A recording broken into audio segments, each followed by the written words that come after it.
일부 창조와 타락, 그리고 하나님의 약속, 성경에 대하여. 성경은 우주를 창조하신 하나님의 말씀을 기록한 책이다. 대부분의 책에는 주인공이 있기 마련이다. 그렇듯이 성경에도 주인공이 있는데 성경의 주인공은 바로 하나님이시다. 성경은 하나님이 누구이신지, 무슨 일을 하시는지, 어떤 분이신지에 대한 내용을 기록하고 있다. 성경에는 인간의 삶에 필요한 교훈이 많이 있다. 그러나 성경은 단순히 교훈이나 하나님에 대한 교리를 가르치기 위한 책이 아니다. 성경은 이 세상이 창조될 때부터 실제로 있었던 역사적인 사건에 관해서 기록하고 있다. 물론 하나님이 번쩍 나타나서 기록한 것이 아니라 성령께서 사람의 마음속에 감동을 주셔서 사람이 대신 기록한 것이다. 성경은 여러 다른 문화적 배경과 서로 다른 시대에 살았던 40여 명의 다양한 직업을 가진 사람에 의해 1600년에 걸쳐 기록되었지만 마치 한 사람이 쓴 것과 같은 통일성을 가지고 있다.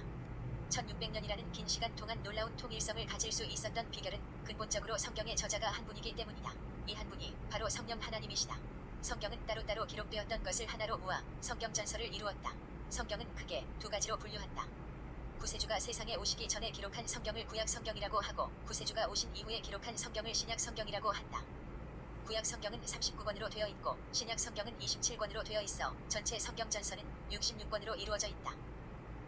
구약 성경은 이스라엘 민족의 역사를 통해서 구세주가 오실 것을 핵심으로 하는 하나님의 말씀을 기록했고 신약 성경은 구약 성경에서 약속한 구세주가 오신 일과 구세주가 하신 일과 사도와 제자들을 통해 하나님의 뜻을 나타내신 것을 기록했다.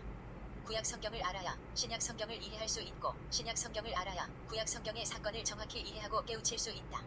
많은 책을 읽으며 감동하고 눈물을 흘리지만 성경만큼 감동을 주는 책은 없다. 시대적 상황과 환경에 따라서 모든 것이 변하고 바뀌고 오늘의 진리가 내일은 비진리가 되며 지식과 사상이 세월이 흐르면서 바뀌어도 성경은 진리이기 때문에 변함이 없다.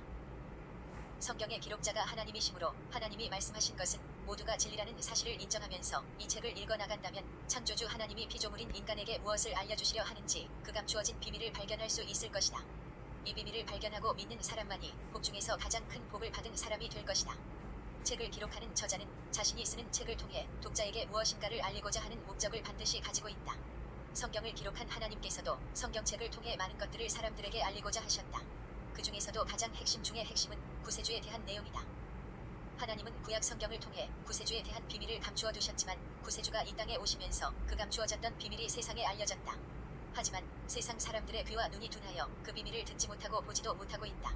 성경을 통해 감추어졌던 하나님의 비밀을 발견하고 믿는 사람은 복 있는 사람이다. 스스로 계신 하나님, 성경의 저자인 하나님은 어떤 분이신가? 세상에는 많은 종교와 신이 있는데 각자의 종교는 나름대로 자신들이 참된 종교임을 주장하고 믿는다. 그러나 모든 종교가 다 참된 종교일 수는 없다. 왜냐하면 모든 종교가 다 참된 종교가 되려면 각자의 종교가 주장하는 신들이 모두 참된 신이어야 하기 때문이다. 하지만 모든 방법이 참일 수 없듯이 모든 신이 참된 신일 수 없다.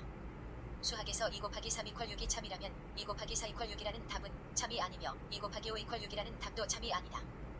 오직 2 곱하기 3 = 6이라는 답만이 참이듯이 참신도 오직 유일하신 한 분만 있을 것이요 구원의 방법도 오직 하나밖에는 없을 것이다.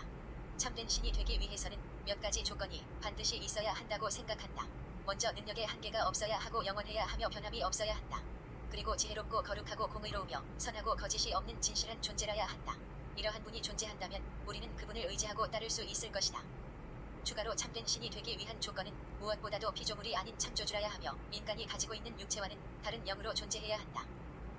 지구상에 존재하는 대부분의 종교는 피조물인 사람이 만든 종교이기 때문에 이들 종교의 신 또한 참된 신이 아닌 사람이 만든 피조물에 불과하며 눈으로 보이지 않는 영이 아닌 육체의 형상을 가지고 있다.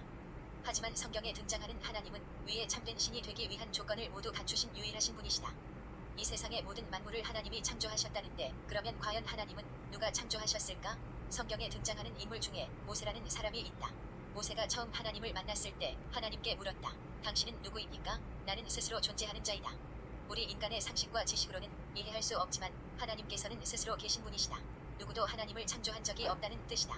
일반적인 종교에서는 사람들이 뭔가를 의지하려고 신을 만들었다. 그러나 기독교는 사람이 만든 종교가 아니라 하나님이 사람을 먼저 찾아오신 종교이다. 하나님이 먼저 사람을 부르시고 어떻게 사는 것이 바른 삶인가에 대한 것들을 가르치고 지시하고 도와주셨다. 우리가 잘 알고 있는 노아에게도 하나님이 먼저 찾아오셨고 홍해의 기적을 일으킨 모세에게도 하나님이 먼저 찾아오셨다. 그리고 그들을 영원한 죽음에서 구원해 주셨다.